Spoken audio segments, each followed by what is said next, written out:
आप किसी बड़े राइटर को देखते हैं, किसी बड़े शायर को देखते हैं, तो आपको लगता है कि जी अभी तो कोई और बात कह रहा था, अभी कुछ और बात कह रहा है।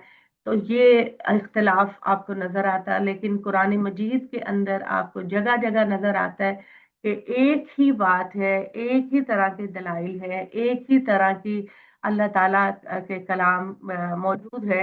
तो इसके अंदर किसी किस्म का भी अल्लाह ताला ने इसके बाद ये बात भी कही, जैसे कि कुरैश जो थे, नबी सल्लल्लाहु अलैहि वसल्लम की कौम के लोग थे, तो वो नबी सल्लल्लाहु अलैहि वसल्लम के बारे में कहा करते थे कि मोहम्मद ने इसको खुद घर लिया है। तो अल्लाह ताला ने कहा कि अगर तुम ये कहते हो कि मोहम्मद ने इस कलाम को कर लिया है, तो फिर तुम इस जैसी एक सूरा भी बना लो, कुरान मजीद जैसी एक सूरा भी तुम बना लो। और अगर ये मोहम्मद का कलाम है या मोहम्मद के साथ किसी और ने मदद की है इसको बनाने में, तो कुरान मजीद जैसी एक सूरा भी बना लो। तुम नहीं बना सकोगे, चाहे सारे जिन इंस और हर तरह के लोग इकट्ठे हो जाएं, कुरान जैसा कलाम कोई भी नहीं बना सकता। और चाहे बहुत सारे लोगों ने कोशिश की नबी सल्लल्लाहु अलैहि वसल्लम को जिद करने के लिए, ये क्या बात है, हम भी ऐसी बात कह सकते हैं, लेकिन कोई भी कुरान जैसी बात तो क्या एक आयत भी नहीं बना सकता। तो ये जी कुरान मजीद का इंट्रोडक्शन है, और इस पर पूरी तरह से इत्मीनान होना चाहिए। और फिर जब आपका ये इत्मीनान हो जाए, कुरान मजीद जो है वो अल्लाह का कलाम है, तो फिर सच्चे दिल के साथ इस कलाम के सामने सरेंडर कर दें, ये पूरे सच्चे दिल के साथ कि ये मेरे रब का कलाम है। अब मेरा रब जो कहेगा मुझे इससे कोई इख्तिलाफ नहीं होना। मेरा रब जो भी मुझे कहेगा, मैं एक गुलाम की हैसियत से इसके सामने अपना सर झुकाऊंगी, और सच्ची नीयत के साथ। और दूसरी बहुत इंपॉर्टेंट चीज है मेरी बहनों, बहुत इंपॉर्टेंट चीज है जो आपको कुरान मजीद को समझने में बहुत मदद देगी, और आपके जो जितने भी आपके इब्हाम या कंफ्यूजन आपके होंगे, वो उसको दूर करेगी। जबकि आप देखेंगे कि कुरान मजीद के कलाम में सियाको सबाक के लिहाज से कुरान को समझना चाहिए, कि सियाको सबाक यानी कॉन्टेक्स्ट, ये बहुत जरूरी है कि कुरान मजीद के हर आयत को उसके कॉन्टेक्स्ट में समझना चाहिए। हजरत इसहाक और हजरत इस्माइल, तो हजरत इसहाक की जो बेटे थे वो याकूब थे, और उनका नाम इसराइल था। तो उनकी जो औलाद थी, 12 बेटे, वो बनी इसराइल कहलाए। बनी का मतलब होता है बेटे, और इसराइल का मतलब होता है इसराइल के बेटे, यानी हजरत याकूब के बेटे। और दूसरी तरफ जो दूसरे बेटे थे हजरत इस्माइल अलैहिस्सलाम, उनकी नस्ल में अल्लाह ताला ने आखिर में नबी भेजे, जो कि नबी सल्लल्लाहु अलैहि वसल्लम थे। तो हजरत इस्माइल की जो औलाद है वो बनी इस्माइल कहलाई। तो जब कुरान मजीद में कुरैश का जिक्र होता है या मक्का के लोगों का जिक्र होता है, तो वो बनी इस्माइल का जिक्र होता है। और जब बनी इसराइल का जिक्र जगह जगह जगह जगह आप देखेंगे, तो वो बनी इसराइल यानी हजरत याकूब की औलाद, जिनमें क्रिश्चियन एंड जूस शामिल होते हैं, ये वाले शामिल होते हैं। ये बेसिक इंट्रोडक्शन बहुत जरूरी है कुरान को समझने के लिए, क्योंकि इनका बार बार जिक्र आएगा, और आप लोगों को इस पे बिल्कुल फोकस करना पड़ेगा बार बार, कि क्यों अल्लाह ताला यहाँ पर किससे बात कर रहा है, किस टोन में बात कर रहा है, नरमी से कर रहा है, सख्ती से कर रहा है, क्या वजह है, क्या जिक्र अल्लाह ताला कर रहा है, इसको समझना बहुत जरूरी है। और ये आप ना कभी भी समझिएगा कि अल्लाह ताला जो है वो सबके साथ एक ही टोन में बात करते हैं, ये वाली बात, ये जगह जगह मैं आपको बताऊंगी। तो कुरान मजीद के अंदर जो सबसे पहली सूरा है वो है जी सूरह फातिहा। ठीक है, सूरह फातिहा के बारे में भी आप लोगों को सबको पता है, हम कंबाइंड स्टडी कर रहे हैं, तो मैं बिल्कुल ये नहीं कहती कि मैं आप लोगों से इल्म में कुछ बरतर हूँ, ऐसी बात नहीं है। आप लोगों की भी जो राय हो, आप अपनी राय को भी बयान कर सकते हैं। तो सूरा फातिहा के बारे में ये कहा जाता है कि सबसे पहले नबी सल्लल्लाहु अलैहि वसल्लम पर सूरा अलग नाजिल हुई थी, आप सल्लल्लाहु अलैहि वसल्लम के ऊपर। ठीक है, सूरह अलग नाजिल हुई थी। और कुछ लोग कहते हैं कि उनकी राय है कि सूरह मुदस्सिर नाजिल हुई थी। तो सूरह अलग भी बहुत सख्त टोन है इसकी, और सूरह मुदस्सिर के अंदर भी अल्लाह ताला का जो गुस्सा है वो कुरैश के साथ बहुत ज्यादा सख्त है कि ये मुशरिकीन हैं, ये शिर्क करते हैं। लेकिन जो आप गौर कीजिए तो असल में पहली सूरा जो नाजिल हुई है, उस पर अगर हम अच्छे तरीके से उस पर गौर करें तो वो सूरह फातिहा है। क्योंकि सूरह फातिहा में अगर आप देखिए तो स्टार्ट ही बहुत नरमी से, बहुत पोलाइट तरीके से अल्लाह ताला ने बयान किया है। अल्लाह ताला ने स्टार्ट ही इस तरह से किया है कि बिस्मिल्लाहिर्रहमानिर्रहीम, अल्हम्दुलिल्लाहि रब्बिल आलमीन, अर्रहमानिर रहीम, मालिकी यौमिद्दीन, इय्याका नअबुदु व इय्याका नस्तईन, इहदिनस सिरातल मुस्तकीम, सिरातल लज़ीना अनअमता अलैहिम गैरिल मग़ज़ूबि अलैहिम वलद्दाल्लीन, आमीन। मालिकी यौमिद्दीन जो रोजे जज़ाओ सजा का मालिक है। इसमें सबसे पहला मिसकंसेप्शन जो मैं इससे पहले ही मैं दूर करना चाहती हूँ, वो ये है कि अल्लाह ताला ने आपको ये बताया है कि आपका जो हिसाब किताब है क़यामत के दिन होगा। आपका हिसाब किताब, मुजरिमों को सजा, नेक लोगों को जजा और इनाम क़यामत के दिन मिलेगा। तो जो लोग ये बात सोचते हैं कि जो है वो कब्र का अजाब होगा, तो एक बिल्कुल लॉजिकल और एक हिकमत की बात है कि जब हिसाब किताब ही नहीं है तो सजा या जजा पहले कैसे दी जा सकती है। कि दलील इसकी ये सोचिए कि अल्लाह ताला ने ये कहा कि सारा शुक्र उस अल्लाह के लिए है जो तमाम जहानों का पालने वाला है, इंतहाई रहम करने वाला है और मुस्तकिल रहम करने वाला है। यहाँ भी लोग दोनों लफ्जों के एक ही मानी लेते हैं कि बहुत रहम करने वाला है, इंतहाई रहम करने वाला है। लेकिन रहमान का मतलब है इंतहाई रहम करने वाला है, और रहीम का मतलब है कि मुस्तकिल रहम करने वाला है। एक एक लम्हा वो परवरदिगार अपने बंदों पर अपनी करम नवाजी करता है। ये भी तो ठीक है।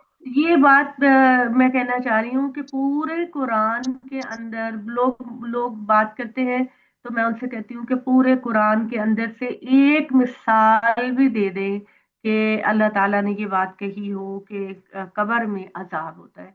अल्लाह ताला सुला देते हैं, इंसान जब चला जाता है इस दुनिया से तो इंसान को सुला दिया जाता है। और जिस दिन क्यामत के दिन सूर फूंका जाएगा, तो हमारा मुकालमा नकल हुआ है कि हम कहेंगे कि अभी तो हम सोए थे, अभी हमें किसने जगा दिया, हम अभी गहरी नींद सो रहे थे, हमें किसने जगा दिया। तो ये कुरान मजीद जो है वो सारी गलत फहमियां जो लोगों के जहनों में पैदा हुई हैं, तो कुरान मजीद जो है वो उनको क्लियर भी करता है। ये भी आप जगह जगह देखेंगे कि लोगों ने अपने जो मफरूजात बनाए होते हैं, अपनी जो नजरियात लोगों के बने होते हैं, कुरान मजीद उनको भी दूर करता है, उनको भी क्लियर करता है जगह जगह। बस ये है कि हमें अपना जहन बिल्कुल इस तरह से रखना होगा कि मेरा रब जो फरमाता है, बस मैंने तो उसको ही कबूल करना है। तो एक मोमिन उठते बैठते अपने रब से यही दुआ करे, ए परवरदिगार, मैं सिर्फ तेरी ही इबादत करता हूँ और मैं तुझसे ही मदद मांगता हूँ। असल में जुमला होता है ना बुदू का, मैं तेरी इबादत करता हूँ। लेकिन जो ईया का आता है तो ये जुमले के शुरू में आता है, तो इसका मतलब होता है कि मैं सिर्फ तेरी ही इबादत करता हूँ और मैं सिर्फ तुझसे ही मदद मांगता हूँ। ठीक है। इहदिन सिरातल मुस्तकीम, ए मेरे परवरदिगार तू हमें सीधे रास्ते पर चला। जब तुझको मालिक मान लिया, तुझको खुदा मान लिया, तुझको रब मान लिया, तो ए परवरदिगार मुझे हिदायत भी तू ही दे सकता है। तो ए परवरदिगार तू मुझे सीधे रास्ते पर चला।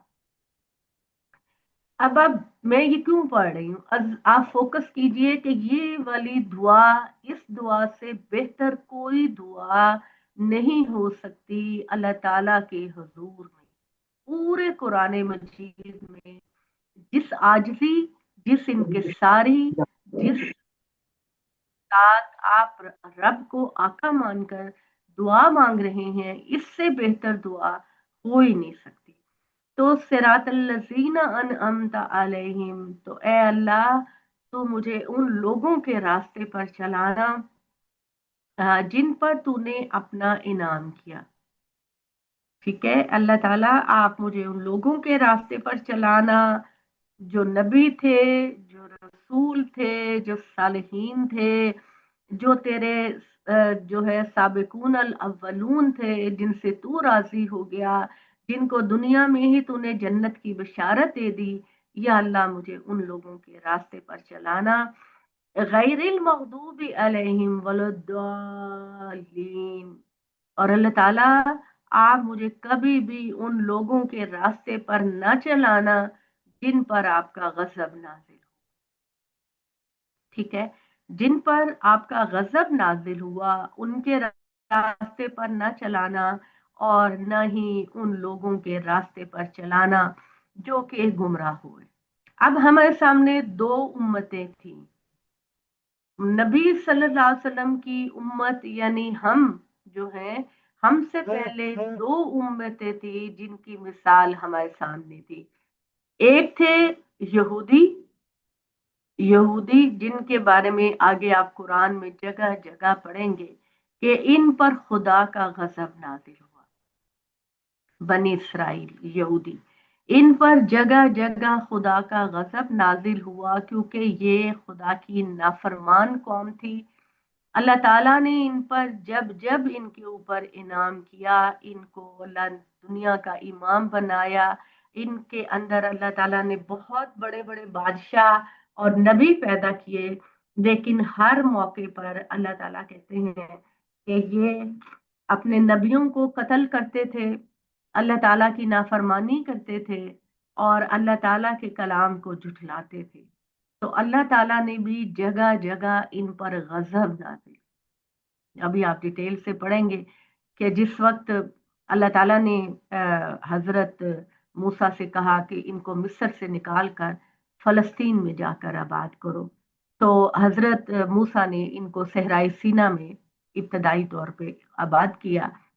तो हजरत मूसा के ऊपर अल्लाह ताला ने ऐसे मोजज़ात नाजिल किए कि अल्लाह ताला ने इनके ऊपर सहरा के अंदर अल्लाह ताला ने बादलों का ठंडा साया किया। आपको पता ना सहरा के अंदर कितनी तपती हुई धूप होती, अल्लाह ताला ने इनके ऊपर बादलों का साया किया। ये 12 कबीले थे, अल्लाह ताला ने इनके लिए पानी के 12 चश्मे जारी किए कि कहीं आपस में लड़े ना पानी के ऊपर। अल्लाह ताला ने इनकी खुराक के लिए मनो सलवा नाजिल किया। मनो सलवा का मतलब है कि अल्लाह ताला ने इनके ऊपर गोश्त भी नाजिल किया और इनके ऊपर अल्लाह ताला ने अनाज भी नाजिल किया, फ्रेश, सुबह शाम फ्रेश अनाज और फ्रेश अल्लाह ताला इनके ऊपर गोश्त नाजिल करते थे।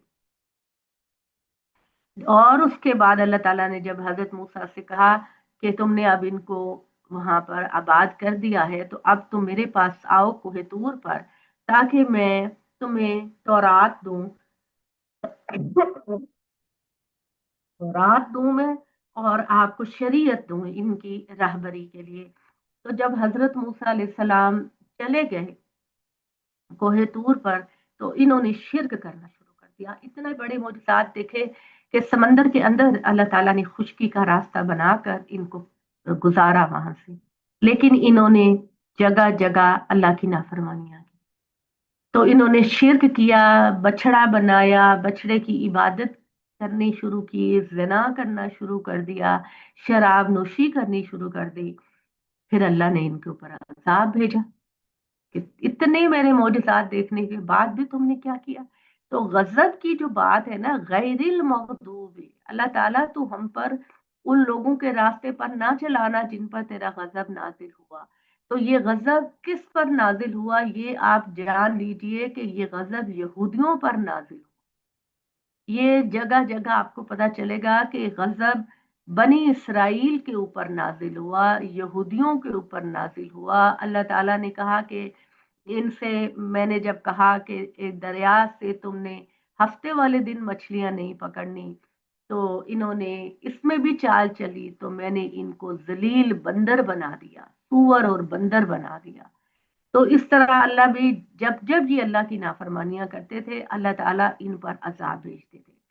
और दूसरा, वलद दालीन से कौन मुराद है? इससे बनी इसराइल का दूसरा हिस्सा मुराद है, यानी ईसाई। ईसाई, इन्होंने, हर नबी ने अपनी कौम को तौहीद का दर्स दिया। हर नबी ने अपनी कौम को यही कहा कि सिर्फ अल्लाह की इबादत करो, अल्लाह के अलावा किसी की इबादत ना करो। लेकिन इन्होंने शिर्क किया।